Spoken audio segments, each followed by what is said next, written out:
I'll never forget the way my heart sank when the school called me that afternoon. The receptionist's voice was calm, too calm, like she didn't realize she was about to flip my world upside down. "Hi, Miss Kareem. I'm just calling to ask, is someone still coming to pick up Lena? It's almost 4. I stared at my phone, confused. I was at work, trying to wrap up a project on a deadline I couldn't afford to miss.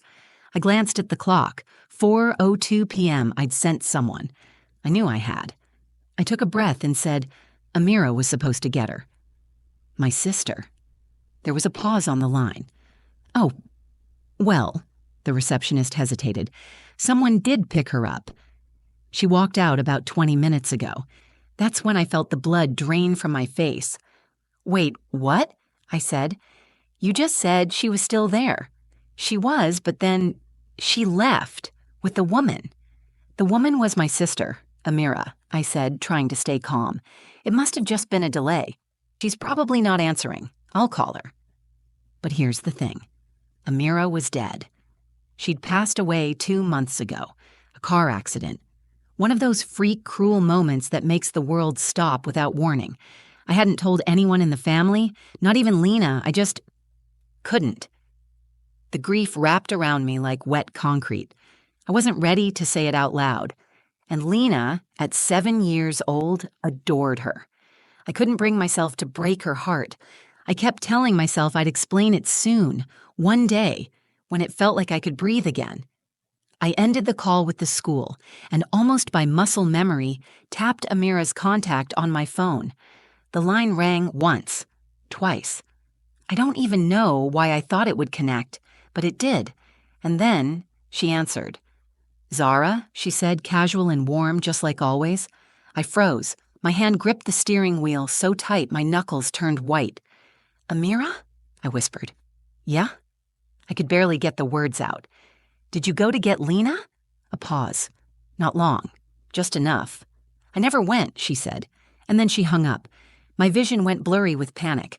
I turned the ignition, tires screeching as I pulled out of the parking lot like a maniac. I didn't even know where I was driving yet. Toward the school, I guess. Toward something that made sense. My daughter was gone. Walked out of her school with a woman who looked like my sister. And I'd just heard my dead sister's voice on the phone.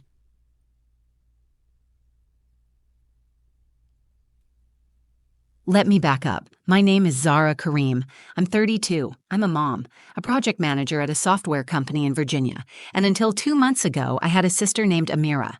She was 3 years older, stubborn as hell, but she was also my best friend. She was the person who knew every version of me.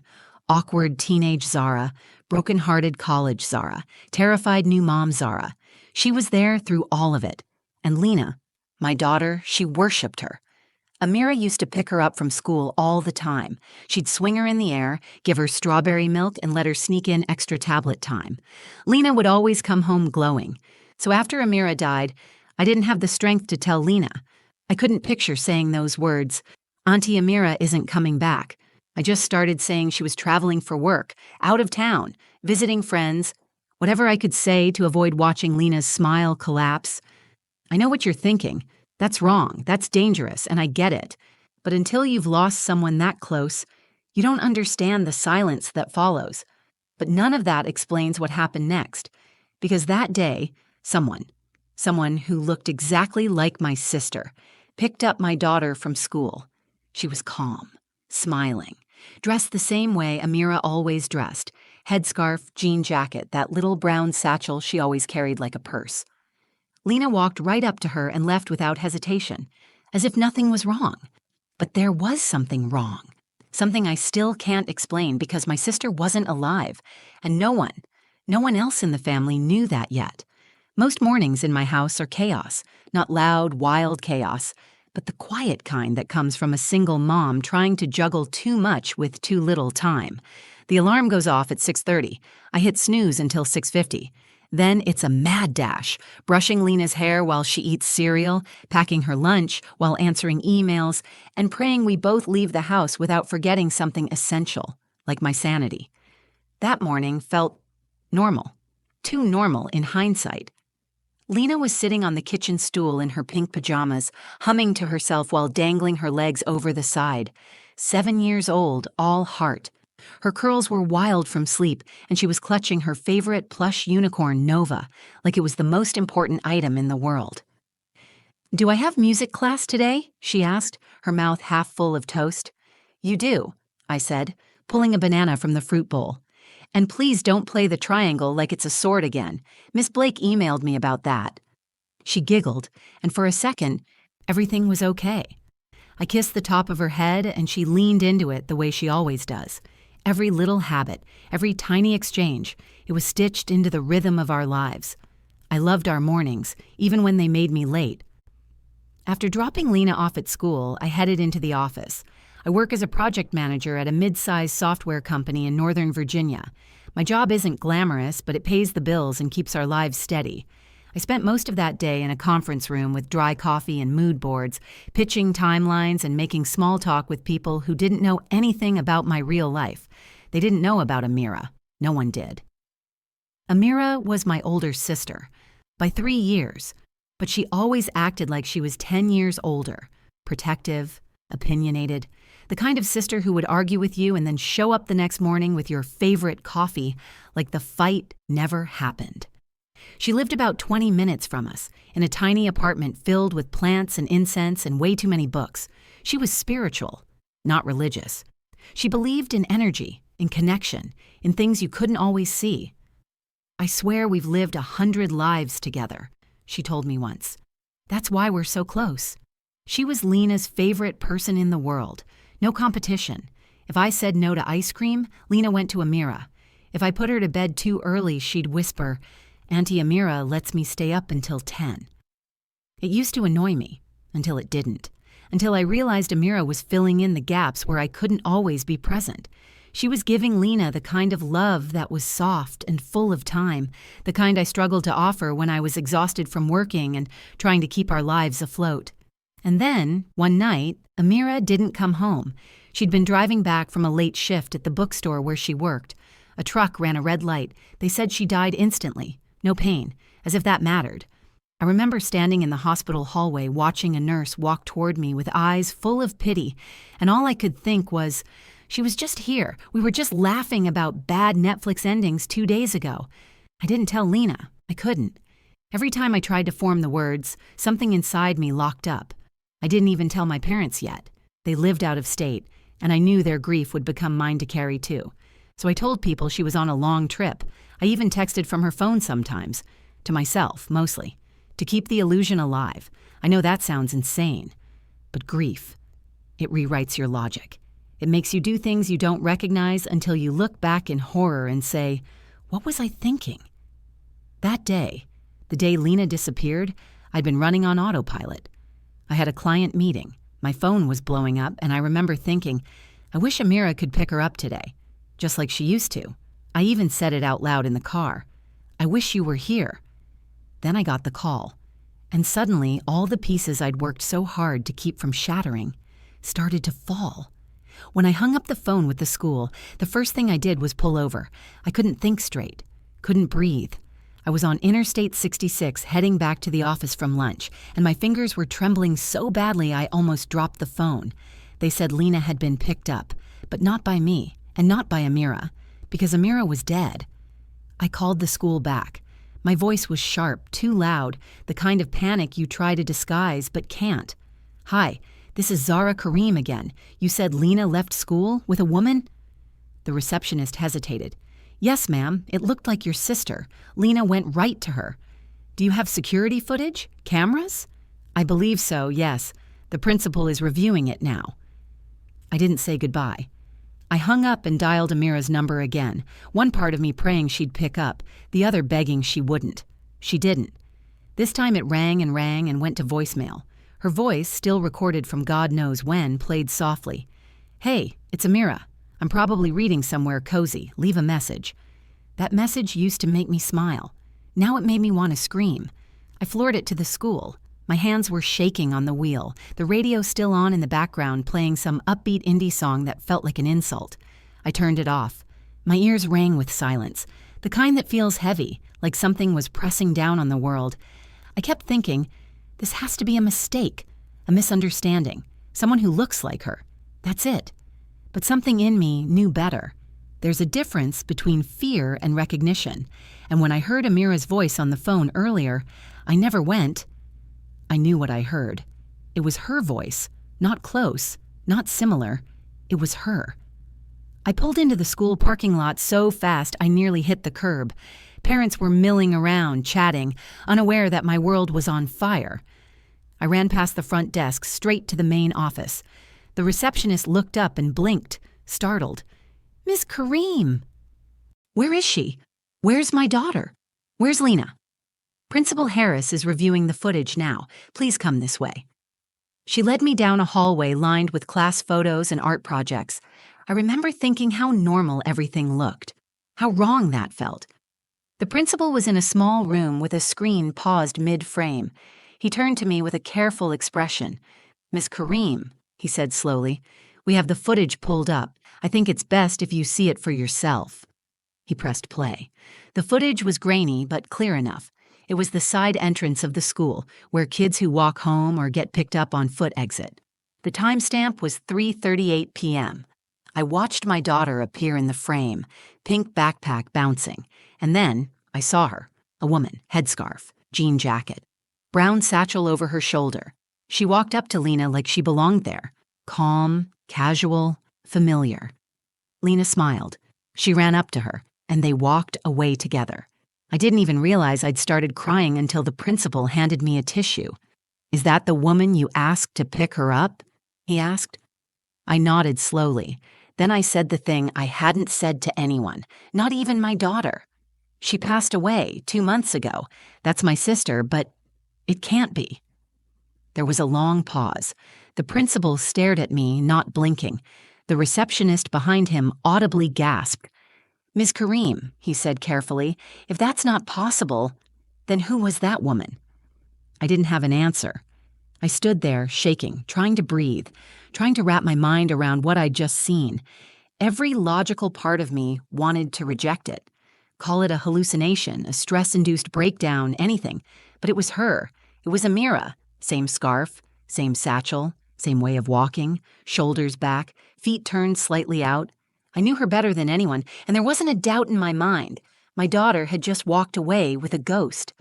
The principal was still speaking. Something about protocol, something about calling the police, but I wasn't listening. I was already gone. My mind had left the room, chasing after the image I'd just seen on the security screen. Lena, smiling up at a woman she trusted with everything, a woman who hadn't drawn a second glance, a woman who looked exactly like my dead sister. I didn't feel the tears this time. I just stood there, frozen, a cold dread creeping up my spine. Every sound felt muffled like I was underwater. It wasn't until the school security officer entered the room that I snapped out of it. "Miss Kareem," he said, "you're Lena's mother?" "Yes," I managed to say, my voice hoarse. "We've called the police. They're on their way. I need you to walk me through what's going on. Who was that woman?" I hesitated. I stared at the paused image on the screen. Lena holding hands with a woman whose smile still haunted my dreams. A woman I'd buried 2 months ago in a cemetery 15 minutes from here. "That's my sister," I said. "Okay." He nodded, writing something down. "What's her name?" "Amira Kareem." "And what's her relationship to your daughter?" She was her aunt." He glanced up. "Was?" I looked at him, eyes wide, voice breaking. "She died. She's not supposed to be here. That's not possible. I don't know what this is. I don't know what's happening." For the first time, he paused. It wasn't the kind of pause you expect from law enforcement. It was cautious, human. "Do you think you might have been mistaken?" he asked gently. "A look-alike? Someone your daughter trusted? Maybe a family friend?" "No," I said quickly. Too quickly. "That's not a look-alike. I know my sister. That's her. Down to the way she walks. Even the scarf she's wearing. That was hers. I packed it away myself after she died." The officer raised his eyebrows, then exchanged a look with the principal. Something in that look lit a fire under me. Number I wasn't going to be the grieving woman who got dismissed because her story didn't make sense. I wasn't going to sit here, doubted and sidelined, while my daughter was missing. I stood up. "I need to find my daughter. I said firmly. "You can do your investigation, but I'm not waiting. She's out there with someone, and whether you believe me or not, I know who I saw." They didn't stop me. I stepped outside into the brittle October air and tried to piece together where she would have gone. If it was Amira, if some part of her was here, where would she take Lena? I thought about every place the two of them had ever gone together. The library, the bookstore, the lake trail behind Amira's apartment, the little Korean bakery they loved with the melon bread and the cat who sat by the register. But one place came back to me over and over, like a whisper I couldn't ignore. The park. Ridgeview Memorial Park. The place we had planned to scatter some of Amira's ashes. The place I never went. I hadn't been able to do it. I kept the urn in the back of my closet like an unfinished sentence. I couldn't bring myself to face it, to say goodbye. But Amira had loved that park. She said it was the only place she ever felt fully calm. And I remembered something else. Something small, almost meaningless at the time. A few days before her accident, she had told me, "If anything ever happens to me, meet me there. I want to say goodbye properly." At the time, I rolled my eyes. She was always saying things like that, spiritual things, cryptic things. But now it felt like a clue. I raced to my car and sped toward Ridgeview, fingers gripping the steering wheel like a lifeline. Every mile felt longer than the last. My brain kept spinning. What if it's not her? What if I'm wrong? What if I get there and Lena's gone? What if I finally lost it? But louder than all those thoughts was one that screamed, "Go, now." As I turned into the gravel lot near the park's edge, my heart caught in my throat. There, near the old swing set, next to the quiet walking path, lined with trees turning orange and gold, was Lena, holding someone's hand. From my car, I could only see their backs, but Lena was smiling, laughing. And the woman? She was wearing Amira's scarf. I barely put the car in park before throwing the door open. My feet hit the gravel hard. I didn't even bother closing the door behind me. All I saw was Lena, my little girl, standing at the edge of the walking trail, hand in hand with the woman I had buried 2 months ago. Her back was to me. But I knew it was her. The way her shoulders curved forward ever so slightly, the way her scarf wrapped once, then twisted at the corner of her neck, the way she stood still, not like someone waiting, but like someone watching over. I was breathless. "Lena!" I yelled. She turned first, her face lit up, eyes wide with joy. "Mommy!" She let go of the woman's hand and ran toward me full speed, her backpack bouncing. I dropped to my knees just in time to catch her, scooping her up and holding her like she might disappear if I let go. "You scared me," I whispered into her curls, rocking her. "Oh my God, you scared me." She pulled back just enough to look me in the eye. "I'm okay, Mommy." Auntie Amira picked me up. I felt my body go stiff. The words hit harder than I expected, even though I knew them before she said them. She said you were busy and tired and that she wanted to see me. So she came. My mouth was dry. I looked over Lena's shoulder to where the woman had stood, where Amira had stood. But now, there was no one there. Just the wind, just the trees swaying, just the scarf.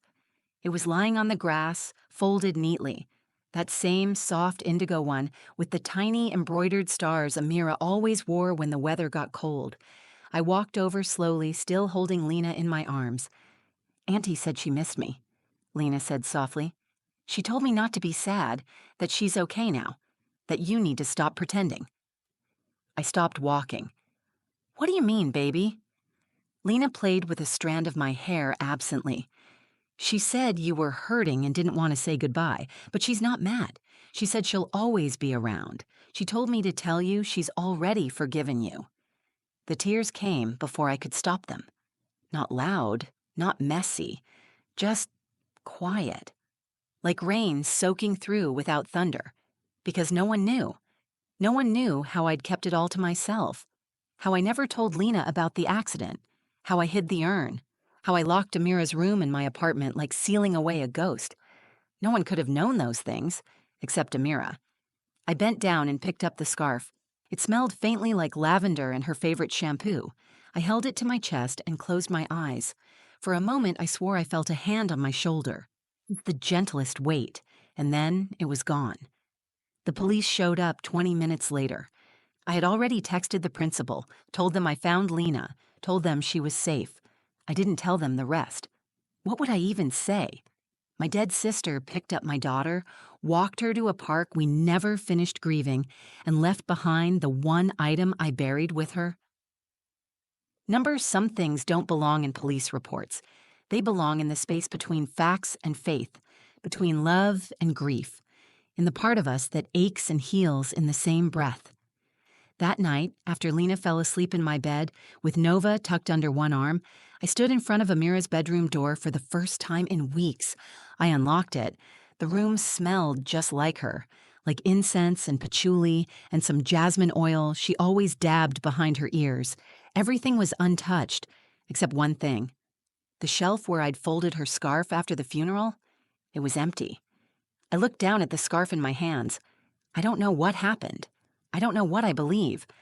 But I do know this. Lena was safe. She was found. And she was loved. Even from beyond something I may never understand. And I know, without question, that Amira was there. One last time. That was the strangest part. The birds still chirped.